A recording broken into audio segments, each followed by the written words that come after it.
حضرت مریم حضرت عیسیٰ کی والدہ اور حضرت عمران کی بیٹی تھیں۔ قرآن کریم میں تقریباً 11 صورتوں میں ان کا ذکر ہے۔ سورہ تحریم کی آیت نمبر 16 میں اللہ نے اہل ایمان کے لیے حضرت مریم کی مثال پیش فرمائی ہے، جنہوں نے اپنی عصمت کی حفاظت فرمائی اور اپنے رب کے کلمات اور اس کی کتابوں کی تصدیق کی، اور انہوں نے اپنے رب کی کامل عبادت کی۔ نبی کریم صلی اللہ علیہ وآلہ وسلم نے حضرت مریم کی فضیلت بیان کرتے ہوئے فرمایا، مردوں میں تو کامل بہت سے گزرے ہیں، لیکن عورتوں میں مریم بنت عمران اور فرعون کی بیوی آسیہ سلام علیہا کے سوا کوئی اور کامل پیدا نہیں ہوئی۔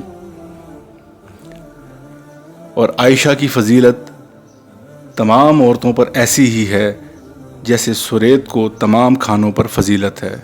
صحیح بخاری کی یہ حدیث ہے، مریم بنت عمران اپنے زمانے کی سب سے بہترین خاتون تھیں۔ حضرت مریم کے والد حضرت عمران حضرت داؤد علیہ السلام کے خاندان سے تھے۔ وہ بنی اسرائیل میں ایک بلند مقام رکھتے تھے۔ اپنے علم و تقوی کی وجہ سے بیت المقدس کے ائمہ میں سے تھے۔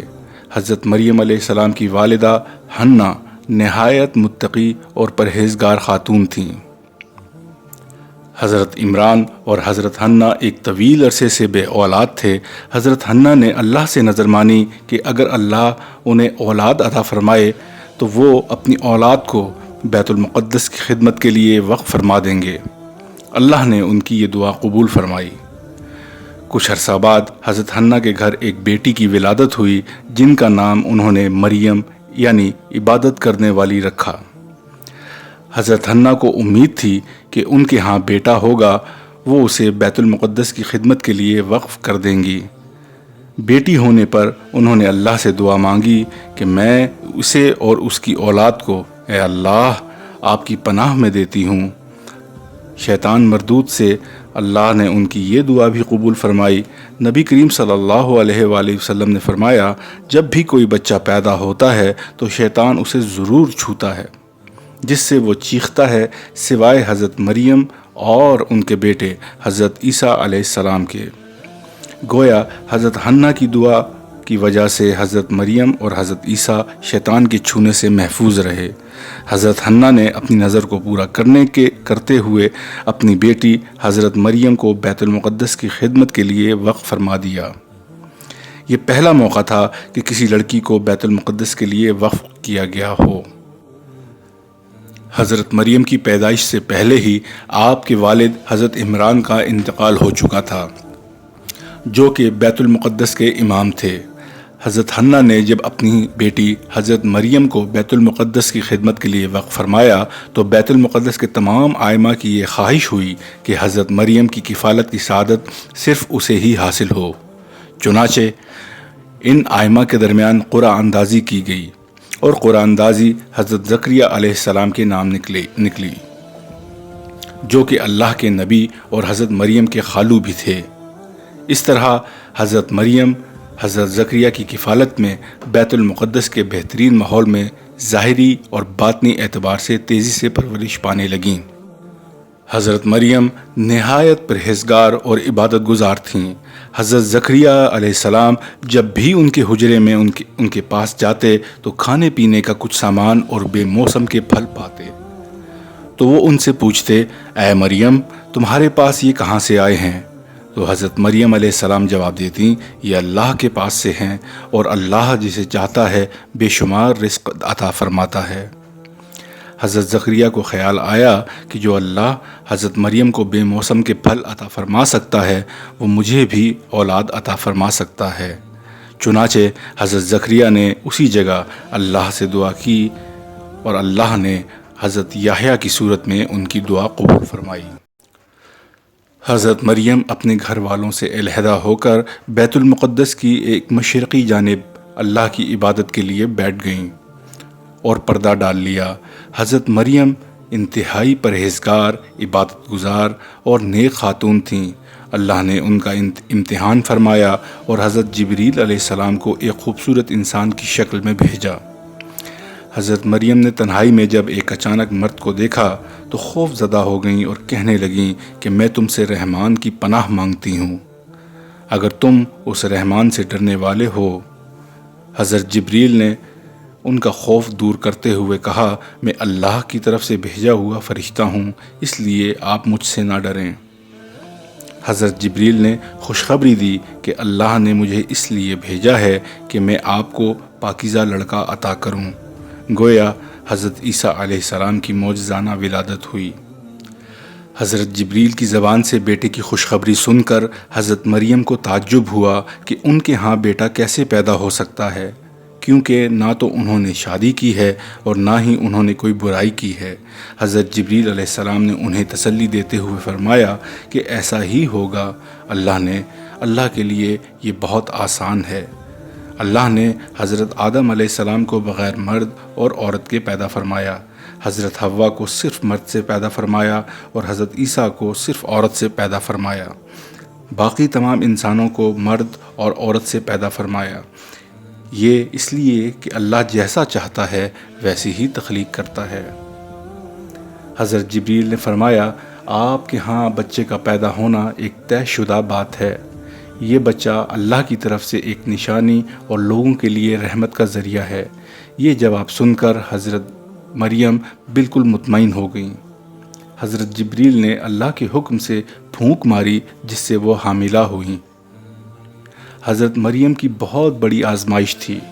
انہوں نے ساری زندگی اپنی عصمت اور عفت کی حفاظت فرمائی اور اللہ کی عبادت میں ساری زندگی گزاری۔ شدید اندیشہ تھا کہ لوگ ان کا مذاق اڑائیں گے اور ان کو برا بھلا کہیں گے، چنانچہ وہ بیت المقدس سے 8 میل دور ایک جنگل اور پہاڑی علاقے بیت اللحم میں تشریف لے گئیں تاکہ بچے کی ولادت تک لوگوں سے کنارہ کش رہ سکیں۔ جب حضرت عیسیٰ علیہ السلام کی پیدائش کا وقت قریب آیا اور حضرت مریم نے شدید تکلیف محسوس کی تو وہ کھجور کے ایک درخت کے نیچے تشریف لے گئیں۔ انہوں نے حسرت بھرے انداز میں فرمایا، کاش میں اس سے پہلے مر گئی ہوتی، کیوں کہ انہیں گمان تھا کہ لوگ ان کی پاک دامنی اور طہارت پر تہمت لگائیں گے اور بدگوئی کریں گے۔ حضرت مریم اس مشکل وقت میں تنہا تھیں۔ جنگل بیابان میں نہ ہی ان کی خدمت کے لیے کوئی دائی تھی، نہ ہی کھانے کی کوئی چیز اور نہ ہی پینے کے لیے شیریں پانی تھا۔ تب حضرت جبریل نے انہیں پکارا کہ آپ غمگین نہ ہوں، آپ کے رب نے آپ کے قدموں کے نیچے سے ایک میٹھے پانی کا چشمہ جاری فرما دیا۔ آپ اس کھجور کے تنے کو پکڑ کر اپنی طرف ہلائیں گی تو آپ پر تازہ پکی ہوئی کھجوریں گریں گی۔ آپ کھجوریں کھائیں، پانی پئیں اور اپنی آنکھیں ٹھنڈی رکھیں۔ پھر اللہ نے حضرت مریم کو حضرت عیسیٰ علیہ السلام جیسا پاکیزہ اور عظیم بیٹا عطا فرمایا، جو اللہ کے ایک بلند مرتبہ رسول تھے۔ اللہ نے انہیں بہت سی عظمتیں عطا فرمائی تھیں۔ فرشتے اور حضرت عیسیٰ کے آنے سے حضرت مریم کی تنہائی دور ہو گئی۔ اللہ نے ان کے کھانے پینے کا انتظام بھی فرما دیا۔ حضرت مریم کے لیے سب سے بڑی پریشانی اور گھبراہٹ کی بات یہ تھی کہ وہ بچے کو گود میں لے کر لوگوں کے سامنے اپنی پاک دامنی اور ان کے اعتراضات کا جواب کیسے دیں گی۔ اللہ نے ان کی یہ پریشانی بھی دور فرما دی۔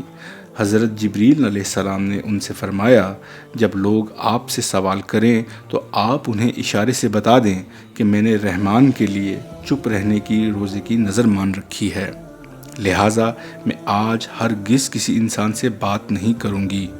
یہ روزہ ان کی شریعت میں جائز تھا۔ حضرت مریم بچے کو لے کر جب اپنے خاندان والوں کے پاس آئیں تو لوگ بچے کو دیکھتے ہی ان پر برس پڑے کہ تمہاری تو ابھی شادی بھی نہیں ہوئی تو یہ بچہ کیسے ہو گیا؟ یہ تم نے کیسا برا کام کیا؟ یہ تم نے کیوں کیا؟ اے ہارون کی بہن یعنی حضرت ہارون علیہ السلام کے خاندان سے تعلق رکھنے والی، نہ تمہارا باپ کوئی برا آدمی تھا اور نہ ہی تمہاری ماں کوئی بری عورت تھی، پھر اتنے نیک خاندان سے تعلق رکھنے کے باوجود تم نے اتنا برا کام کیوں کیا؟ حضرت مریم نے بچے کی طرف اشارہ کر دیا، یعنی ان کے اعتراضات کا جواب یہ بچہ خود دے گا۔ اس پر لوگوں کو غصہ آ گیا تو انہوں نے کہا، ہم اس سے کیا بات کریں؟ یہ تو گہوارے میں پڑا ایک چھوٹا سا بچہ ہے، یہ تو بول بھی نہیں سکتا۔ حضرت عیسیٰ جو ابھی دودھ پیتے تھے قوم کی طرف متوجہ ہوئے اور معجزانہ طور پر بولے، بے شک میں اللہ کا بندہ ہوں اور اس نے مجھے کتاب عطا فرمائی ہے اور مجھے نبی بنایا ہے اور مجھے بابرکت بنایا جہاں بھی میں ہوں، اور مجھے حکم فرمایا نماز اور زکوٰۃ کا جب تک میں زندہ رہوں، اور اپنی والدہ کے ساتھ اچھا سلوک کرنے والا بنایا ہے، اور اس نے مجھے سرکش محروم نہیں بنایا، اور سلامتی ہے مجھ پر جس دن میں پیدا ہوا اور جس دن میں وفات پاؤں گا اور جس دن میں زندہ اٹھایا جاؤں گا۔ اس طرح اللہ نے حضرت مریم کی پاک دامنی اور پرہیزگاری کا اعلان معجزانہ طور پر حضرت عیسیٰ علیہ السلام کی زبان سے کرا دیا۔ حضرت مریم نے مشکل امتحان میں ثابت قدم رہ کر دنیا اور آخرت میں نہایت بلند اور عظیم مقام حاصل کر لیا۔